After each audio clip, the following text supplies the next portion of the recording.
Hello friends, welcome back to the channel.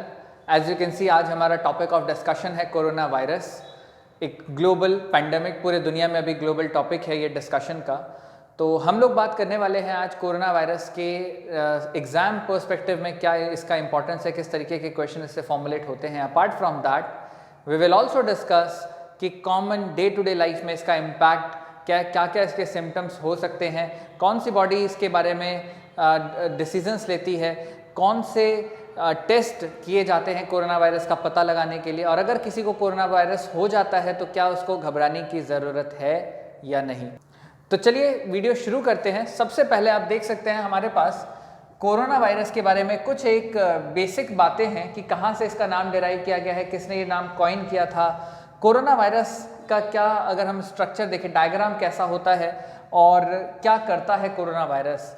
So as you can see, coronavirus is derived from a Latin term crown. Corona का जो अर्थ है वो crown word से आता है, garland से हम कह सकते हैं, या क्राउन से ये शब्द आया है। सन का outer most layer is also called solar corona. तो कोरोना, अगर हम वायरस की बात कर रहे हैं तो it is a group of family called corona viride. Corona viride से ही ये अगर हम कहें एक आरएनए वायरस का ये ग्रुप है। वायरस आरएनए ही उसका जेनेटिक मटेरियल होता है, यानी राइबोन्यूक्लिक एसिड, और सिंगल स्ट्रैंडेड होता है तो we can also call it ssRNA. हम लोग इसको सिंगल स्ट्रैंडेड राइबोन्यूक्लिक एसिड भी कह सकते हैं। तो इसका जेनेटिक मटेरियल आरएनए है, तो इसको हम कहा हमने ग्रुप ऑफ आरएनए वायरस। अगर इसका एक स्ट्रक्चर देखें तो ये इसके ऊपर रेड कलर के जो आपको दिख रहे हैं क्लब शेप के स्ट्रक्चर्स हैं। ये since it is a 3D projection, तो ये 3D में आपको क्लब लाइक दिखेगा। ये बाहर की तरफ आपको उभरा हुआ दिखना है अगर हम इसका असली इलेक्ट्रॉन माइक्रोस्कोपिक स्ट्रक्चर देखने की कोशिश करें तो। नाउ दीज आर ग्लाइकोप्रोटीन्स जो इस पर लगे हुए हैं क्लब शेप में। Now the term corona virus was coined in way back in 1970s और it was coined by June Dalziel Almeida, जो कि एक स्कॉटिश वायरोलॉजिस्ट थी। Apart from her there is David Arthur Tyrrell जिन्होंने इस term को coin किया है। तो David Arthur John Tyrrell and June Dalziel Almeida, इन दोनों ने मिलकर ये टर्म कॉइन किया, बट प्राइमरली नाम आता है जून डेजियल अल्मेडा का। नाउ कोरोना वायरस करता क्या है अगर हम ह्यूमन की बात करते हैं तो ह्यूमन में generally corona virus causes respiratory tract infection. तो बात करते हैं अगर हम इसके इन्फेक्शन की, तो सबसे पहले ये हमारे रेस्पिरेटरी ट्रैक्ट को इन्फेक्ट करेगा। रेस्पिरेटरी ट्रैक्ट यानी पहले ये अपर रेस्पिरेटरी ट्रैक्ट को और देन लोअर रेस्पिरेटरी ट्रैक्ट की तरफ मूव करता है। नोज से नेजल पैसेज को ये इन्फेक्ट कर सकता है, फॉलोड बाय हमारे ट्रैकियल पैसेज को इन्फेक्ट करेगा एंड अल्टीमेटली लंग्स को। जब ये लंग्स में, और ये मल्टीपल इसका बढ़ता जाएगा इफेक्ट, सिंस वायरस बहुत रैपिडली मल्टीप्लाई करता है, तो once it will effect lungs, इसके इफेक्ट जो होते हैं बहुत डिजास्टर्स हो सकते हैं, बिकॉज ये एल्वियोलाई तक को अटैक करता है और कहीं ना कहीं ऑक्सीजन कैरिंग कैपेसिटी को रिड्यूस कर देता है। फर्दर वहीं से ब्लड सप्लाई भी रिड्यूस होना शुरू हो जाएगा, और अगर ब्लड सप्लाई रिड्यूस होता है तो फिर ये मल्टीपल ऑर्गन फेलियर के लिए भी रिस्पॉन्सिबल हो सकता है। हमारे किडनीज़ को, हमारे हार्ट को, बहुत सारे ऑर्गन्स को ये इफेक्ट कर सकता है। ऐसे अगर हम सिचुएशन देखें कि जिसमें ये सारी चीज़ें हो रही है, बहुत सारे कंपल्सिव डिसऑर्डर्स एक साथ बनने लगते हैं, तो हम लोग कहते हैं कि किसी पर्सन में अक्यूट रेस्पिरेटरी डिस्ट्रेस सिंड्रोम दिख रहा है। अक्यूट रेस्पिरेटरी डिस्ट्रेस सिंड्रोम, कुल मिलाकर कहना यह है कि भाई एक बहुत ग्रुप ऑफ सिम्टम्स एक साथ शो हो रहे हैं। तो ऐसे स्टेज में अगर कोई पर्सन जाता है तो वो क्रिटिकल स्टेज माना जाएगा, बट ऐसा सारा केसेस ऐसा होता नहीं है। तो इसकी अगर हम बात करें सीरियसनेस ऑफ इश्यूज़ में ये कहाँ तक जाता है, तो देखिए ये डेफिनेटली अगर हम बात करें कि पूरे दुनिया में अगर 1.5 करोड़ लोग इन्फेक्ट हुए हैं और उसमें से 6.25 लाख से ज़्यादा लोग अगर अपनी जान गंवा चुके हैं, डेफिनेटली बहुत इन्फेक्शियस है। और डेथ रेट के टर्म्स में देखते हैं तो अब देखेंगे कि क्या इस कोरोना वायरस फैमिली के पहले, जैसे अभी तो हम कोरोना वायरस कह रहे हैं, इसी कोरोना वायरस या जिसको अभी नाम दिया गया है कोविड-19 यानी कोरोना वायरस डिजीज 2019, क्योंकि पहला केस जो है वो 2019 में ऑब्जर्व किया गया था, इसलिए इसको नाम दिया गया है कोविड-19। तो कोरोना वायरस से होने वाला एक डिसऑर्डर, तो हमने कोविड-19 की बात की जो अभी पूरे दुनिया में पैंडेमिक के रूप में उभर चुका है। क्या इससे पहले कोरोना वायरस से और कोई डिजीज हुए हैं? So let's have a look at it कि हम देखते हैं कि कोविड से पहले और कितने ऐसे कोरोना वायरस की वजह से लीथल डिसऑर्डर्स या डिजीजेस दुनिया में आई हैं। तो चलिए देखते हैं। सो आज का जो हम कोविड-19 की बात कर रहे हैं, कोविड-19 से पहले there have been 2 global impacts जो कि कोरोना वायरस ने किया हुआ है। One of them was SARS, जिसने हिट किया था 2002 से 2004 के बीच में। ऐसा नहीं कि 4 के बाद ये ख़त्म हो गया, बट बहुत लेस केसेस रिपोर्ट किए गए। Similarly the other disease was MERS यानी मिडिल ईस्ट रेस्पिरेटरी सिंड्रोम, जो कि 2012 में और 2013 तक इसका इम्पैक्ट रहा था। उसके बाद भी केसेस रिपोर्ट किए जाते हैं, बट बहुत ही कम सिनारियो है, बहुत ही रेयर ये अब ऑब्जर्व किए जा रहे हैं। तो देखते हैं पहले सार्स को। तो सार्स या severe acute respiratory syndrome, it was started from Guangdong province in China.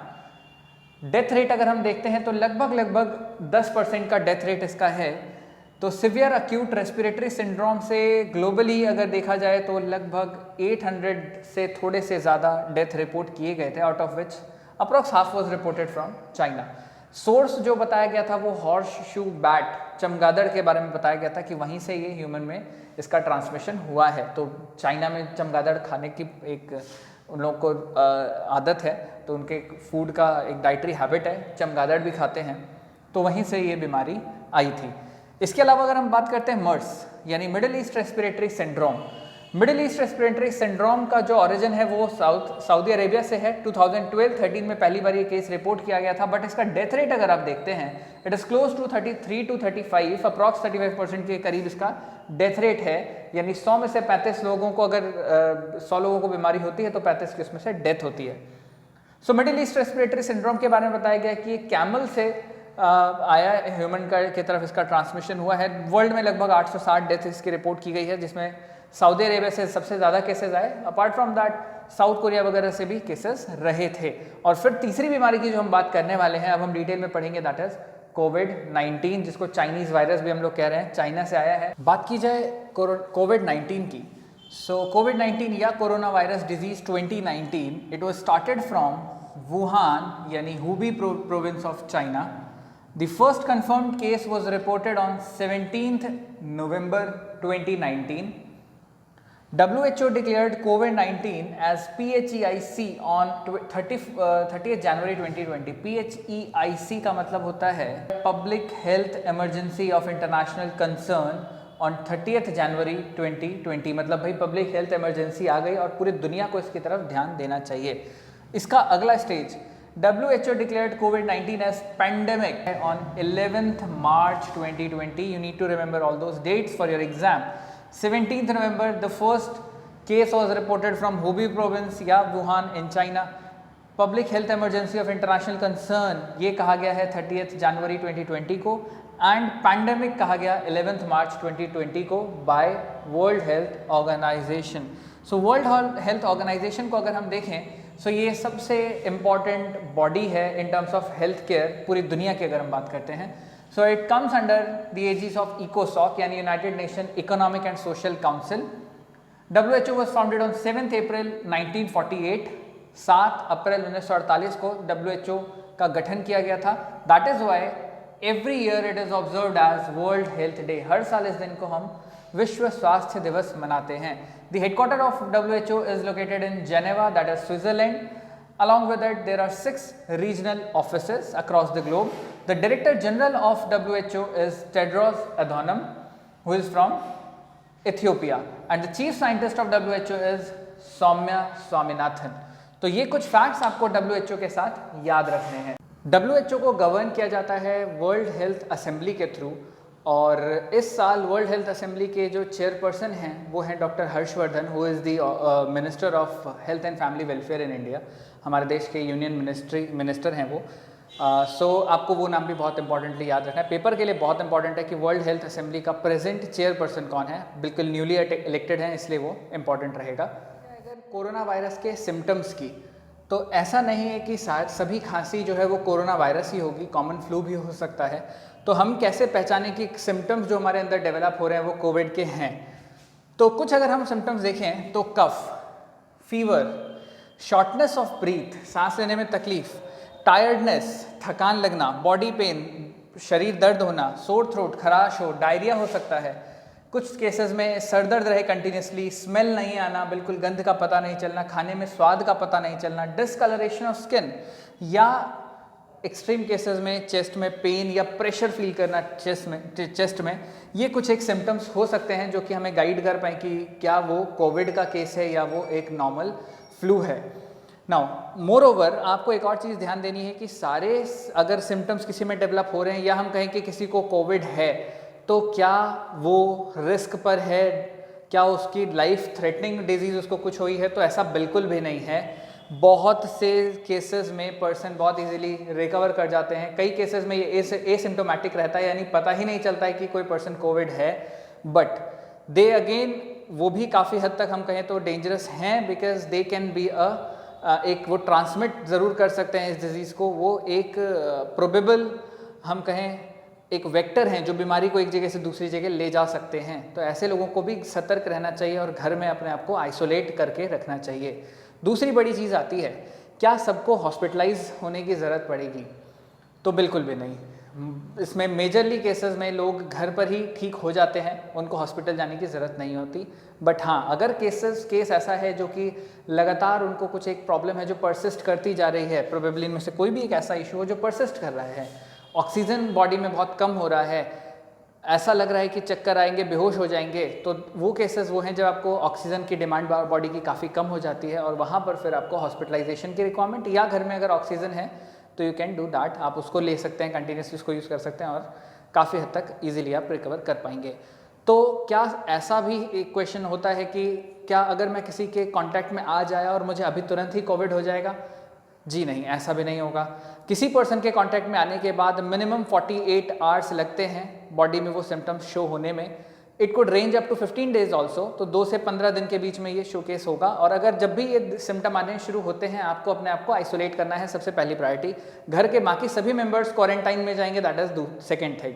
कोई भी चीज़ शेयर नहीं किया जाए, ये बहुत एक अच्छा हैबिट रहेगा कि आपका हर एक चीज़ अलग हो, beginning from your table and bed, हर एक चीज़ सेपरेट, आपका खाने का प्लेट से लेकर ग्लास तक हर चीज़ सेपरेट होनी चाहिए, so as to restrict the infection to some other people. आप किसी और को जाने अनजाने इन्फेक्ट ना करें। तो कुछ इंपॉर्टेंट क्वेश्चंस ये होते हैं। फिर बड़ी बात आती है कि भाई ये कोरोना हो कैसे रहा है, एक से दूसरे तक ये पहुंच कैसे रहा है। तो इसके साथ एक सबसे डेंजरस सिचुएशन कोरोना के साथ ये है कि इन्फेक्शन रेट बहुत ज़्यादा है, बहुत तेज़ी से ये फैलता है। तो हमें देखना होगा इसका ट्रांसमिशन होता कैसे है। इसका ट्रांसमिशन होता है through the droplets of saliva के ड्रॉपलेट से। अब it could either be through sneezing, छींकने से हो सकता है, कफ से हो सकता है, या हो सकता है ये हम किसी से बात कर रहे हैं वहाँ पर हो जाए, स्पिटिंग, थूकने से भी ये फैल सकता है। तो ये कुछ एक इंपॉर्टेंट चीज़ें हैं जो आपको नोटिस में रखनी है। और कभी भी इन चीज़ों को, जब तक गवर्नमेंट कहती है कि भाई हम कोविड के बहुत डेंजरस सिचुएशन में हैं, आपको you need to abstain from doing these kind of things. Mask अगर हम पहनते हैं तो क्या इससे कुछ असर होता है, क्या हमें कोविड नहीं होगा? तो जी, मास्क पहनने से आप काफ़ी हद तक रिड्यूस कर सकते हैं चांसेस को, बट दैट डजेंट मीन कि हम सेफ हो गए। मास्क पहनने से हम सेफ नहीं होते, हम चांसेस को रिड्यूस कर सकते हैं। और ये भी तब ज़्यादा वायबिलिटी होगी कि सामने वाला भी मास्क पहने, तब इसके रिडक्शन के चांसेस ज़्यादा आपको दिखेंगे। तो कोशिश ये करिए पब्लिक प्लेसेस में जाने पर मास्क पहनना ही है।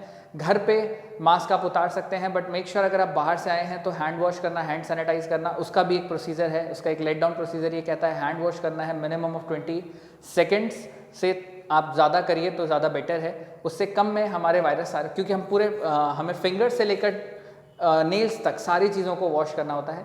हाँ, अगर इमरजेंसी है, कुछ अर्जेंसी है, हम हैंड वॉश नहीं कर सकते, तो हमें 60% से ज़्यादा अल्कोहल वाला सैनिटाइज़र अपने साथ कैरी करना है। जहाँ पे निकले physical distance is equally important. 1 metre WHO recommend करता है, बट हम लोग बोलते हैं 2 मीटर का। अगर आप डिस्टेंस इतना मैनेज कर पा रहे हैं तो बहुत अच्छी बात है, क्योंकि यहाँ तक बहुत ईजिली वायरस ट्रैवल कर सकता है। तो ये कुछ एक इंपॉर्टेंट गाइडलाइंस है जो हमें फॉलो करनी है, so as to not be a part of it. हम कोरोना के पॉजिटिव में ना जाएं, हम नेगेटिव में ही रहें, इसके लिए ये चीज़ें हमें ध्यान देनी है। किसी के घर में किसी को अगर कोरोना हो जाता है तो क्या करना है, यही सारे प्रोसेसेस को फॉलो करना है कंटिन्यूसली पर्सन को, क्योंकि वो आइसोलेटेड रहेंगे। जितना कम मूवमेंट हो उतना अच्छा है। बात करनी है, you have phones, do the voice call, या आप वीडियो कॉलिंग कर सकते हैं, बट मेक श्योर आप वहाँ ना जाएं, उनको खुद टच ना करें, फिजिकली उनसे कॉन्टैक्ट ना करें, दैट इज़ बेटर, क्योंकि ये पीरियड बहुत कम टाइम तक ही रखना है। Once he will be fine, you can definitely set with them, बाकी सारे कंटिन्यू एक्टिविटीज़ आप कर सकते हैं उनके साथ। तो चलिए देखते हैं कुछ और फैक्ट्स हम कोविड के बारे में। Now let's have a look at the testing for Covid. Corona के लिए टेस्ट कैसे किए जाएंगे या कैसे किए जाते हैं। सो कोरोना के लिए 2 तरीके से टेस्ट होता है, एक होता है molecular test and the other is serology test. Molecular test ये एक्टिव इन्फेक्शन को पता करने के लिए होता है, मतलब किसी पर्सन में प्रेजेंटली कोविड के सिम्टम्स हैं तो क्या उसको कोविड है, तो इसको टेस्ट करने के लिए हम उसके एक्टिव इन्फेक्शन को चेक करते हैं। और दूसरा हमारे पास आता है सेरोलॉजी टेस्ट। सेरोलॉजी टेस्ट का क्या पर्पस है, तो it is not for diagnostic, ये डायग्नोस्टिक टेस्ट नहीं है, ये बता नहीं सकता कि किसी को कोविड है कि नहीं, बट हाँ पास्ट इन्फेक्शन किसी को था तो ये बता सकता है बिल्कुल। और इसलिए हम कहें more of N investigation conduct करने के लिए है कि भाई किसी जगह पर किसी पर्सन को कोविड था कि नहीं, उसके बारे में हमें पता चल सकता है। बट बात की जाए कि भाई टेस्टिंग होती कैसे, क्या करते हैं, तो the test which is conducted is called swab test. Swab cotton swab में लेकर स्वॉब टेस्टिंग होती है। या तो नेजोफेरिंग्स नाक से लिया जा सकता है, ओरल स्वैब हो सकता है, या स्पूटम का टेस्ट किया जा सकता है, जो बलगम होता है उसका टेस्ट किया जा सकता है, ब्लड टेस्ट किया जा सकता है। ये कुछ तरीके हैं टेस्टिंग के। और जो टेक्निक फॉलो की जाती है दैट इज कॉल्ड QPCR, यानी quantitative real time polymerase chain reaction. Polymerase chain reaction यहाँ पर किया जाता है, एक से मल्टीप्लाई करवाया जाता है और इसी को हम कहते हैं PCR। The other technique is called RRT-PCR। So RRT-PCR का मतलब है real time reverse transcription polymerase chain reaction. तो इसका रिवर्स ट्रांसक्रिप्शन करेंगे तो RNA से हम वापस से DNA बनाते हैं, डबल स्ट्रैंड का बना देते हैं उसको, और फिर पता चलता है कि भाई किसी पर्सन में इन्फेक्शन है कि नहीं कोविड का। तो ये तो तरीके हो गए। अब दुनिया भर में एक बात चली, इंडिया में भी बात हो रही है कि अब हम इस टेक्निक से आगे बढ़कर क्यों ना एंटीजन एंटीबॉडी टेस्टिंग करें, यानी एंटीजन एंटीबॉडी एक तरीके से हम कहें इम्यूनोसॉर्बेंट ऐसे टेस्ट होता है जिसमें एंटीजन और एंटीबॉडी का पता लगाया जाता है कि भाई किसी में फॉरेन एंटीजन है या फॉरेन एंटीजन के अगेंस्ट फाइट करते हुए बॉडी में एंटीबॉडी बनी है, उसका टेस्ट किया जाए। मानना जाता है कि इसमें गलती होने के चांसेस बहुत हैं। RT-PCR में कई बार रिजल्ट नेगेटिव होता है, पर्सन कोरोना पॉजिटिव होता है, या पर्सन कोरोना नेगेटिव है रिजल्ट में पॉजिटिव आ गया, तो लोगों को शॉक लग सकता है इस चीज़ का। तो ये कैसे हम रिड्यूस करें, जो इफेक्टिव रिजल्ट है उसको कैसे सही किया जाए, तो उसमें अभी तक के हिसाब से ही बताया जा रहा है कि एंटीजन एंटीबॉडी इम्यूनोसॉर्बेंट ऐसे टेस्ट जो है उसकी एफिकेसी इनके कंपैरेटिवली ज़्यादा है। सो बात की जाए इसके पॉजिटिव्स की, तो भाई RT-PCR से कहाँ पर डिस्टिंक्ट एडवांटेज मिल रहा है एंटीजन एंटीबॉडी टेस्ट को। सो एंटीजन एंटीबॉडी का स्टेबिलिटी ज़्यादा होता है compare to than that of RNA। साथ ही साथ एंटीजन एंटीबॉडी जो है वो यूनिफॉर्मली अवेलेबल मिलेंगे आपको ब्लड में भी और स्पूटम में भी। और एक और बेनिफिट ये है कि RT-PCR के थ्रू आप पास्ट इन्फेक्शन को नहीं जान सकते, वेराज एंटीजन एंटीबॉडी टेस्ट के थ्रू आप पास्ट इन्फेक्शन किसी को हुआ है कि नहीं वो भी जान सकते हैं। एंटीजन एंटीबॉडी अगर हम रैंडम टेस्ट कंडक्ट करें तो हमें ज़्यादा बेटर तरीके से अंडरस्टैंडिंग मिल सकती है कि किसी भी एरिया में कोविड कंटेन्ड है या वो कम्युनिटी लेवल पर स्प्रेड हो चुका है। तो ये सारी चीज़ें हमें पता चलती हैं। और अगर हम इस वीडियो को लास्ट कर रहे हैं तो हमें एक चीज़ और जाननी है कि भाई किस तरीके से प्रिवेंशन हो हमारा इस कोविड से। तो प्रिवेंशन के लिए सारे के सारे मास स्केल पर हर जगह पर इंफॉर्मेशन बताया जा रहा है कि आपको क्या करना है और क्या नहीं करना है। कफिंग स्नीजिंग के टाइम पर आपको फेस को कवर करना है, प्रॉपर हैंड वॉश मेथोडोलॉजी को फॉलो करना है, जितना ज़्यादा हो सके घर में रहें। अगर कुछ भी सिम्टम डेवलप होते हैं आइसोलेट होइए, बिल्कुल अलग हो जाइए अपने परिवार से ताकि घर में किसी को इन्फेक्शन ना हो। ये कुछ इंपॉर्टेंट चीज़ें हैं जो सबको पता ही हैं। और सबसे इम्पॉर्टेंट इन सब में है फिजिकल डिस्टेंसिंग। जितना अच्छे प्रॉपरली आप फॉलो कर पाएंगे उतना ही ज़्यादा चांसेस हमारे रिड्यूस होते हैं। पब्लिक एरिया में मूव होने से बचें, घूमने फिरने जाने को रिस्ट्रिक्ट करें, ये सब चीज़ें हमें नहीं करनी है। तो चलिए इस वीडियो को एंड करने से पहले एक चीज़ और हम लोग देख लेते हैं कि भाई इतना सारा एफर्ट गवर्नमेंट ऑफ इंडिया लगा रही है, बट कौन सी ऐसी बॉडी है जो रिस्पॉन्सिबल है इन सब चीज़ों के लिए, या कौन सी ऐसी बॉडी है जो सारे का सारा मेडिकल रिसर्च कर रही है। तो बॉडी का नाम आता है हमारे पास Indian Council of Medical Research यानी ICMR। Let's have a look at its fact. ICMR functions under the Department of Health Research, which is under the Ministry of Health and Family Welfare, Government of India. It was established in the year 1949. Earlier it was called as IRFA यानी Indian Research Fund Association, which was established in the year 1947. 1949 में re-establish हुआ as इसको कहा गया Indian Council of Medical research. इसका headquarter देखें तो it is headquartered in new Delhi. The director general जो कि सेक्रेटरी लेवल पर होते हैं वो हैं डॉक्टर बलराम भार्गव। और लास्ट जो हम इसके बारे में जानना चाहेंगे वो है the app for tracking of covid. So contact tracing के लिए जो गवर्नमेंट ऑफ इंडिया के ministry of health and family welfare ने डेवलप किया है app under the National Informatics Centre वो है Aarogya Setu. Different state governments have different apps. जैसे दिल्ली गवर्नमेंट का ऐप है दिल्ली कोरोना, ऐसे ही कर्नाटका गवर्नमेंट का कोरोना वॉच नाम से ऐप है, पंजाब का कोवा COVA नाम से है, जन सहायक नाम से हरियाणा गवर्नमेंट का ऐप है, यूपी गवर्नमेंट ने आयुष कवच नाम से ऐप लॉन्च किया है। तो अलग अलग स्टेट्स के अपने अपने ऐप हैं, बट आपको मेनली जो जानना है वो आरोग्य सेतु के बारे में जानना है, developed by national Informatics centre under the ministry of health and family welfare. तो इतनी सारी बातें आपको कोविड के बारे में एग्जाम परव्यू से भी पता होनी चाहिए, और कॉमन टर्म्स में तो हमें इसके बारे में काफ़ी कुछ जानकारी है। किसी भी तरीके से आपको ऐसा लगता है कि मैं आपको असिस्ट कर पाऊँ तो please let me know, I will definitely try to help you out. और इस वीडियो को देखने के बाद अगर आपको ये वीडियो अच्छा लगा है सो प्लीज़ लाइक करिएगा वीडियो को, सब्सक्राइब करिएगा चैनल को, और साथ ही साथ घर परिवार में आपके जो भी नियर एंड डियर वंस हैं, अगर कोई भी एग्जाम की प्रिपरेशन कर रहे हैं तो definitely this video will be very helpful for them also. So please इसको शेयर भी करिएगा सबके साथ। So with this I hope you will take great care of your health. हम लोग मिलेंगे अगली वीडियो में फिर एक नए टॉपिक के साथ। Till then have a good day, stay safe, thank you, bye bye.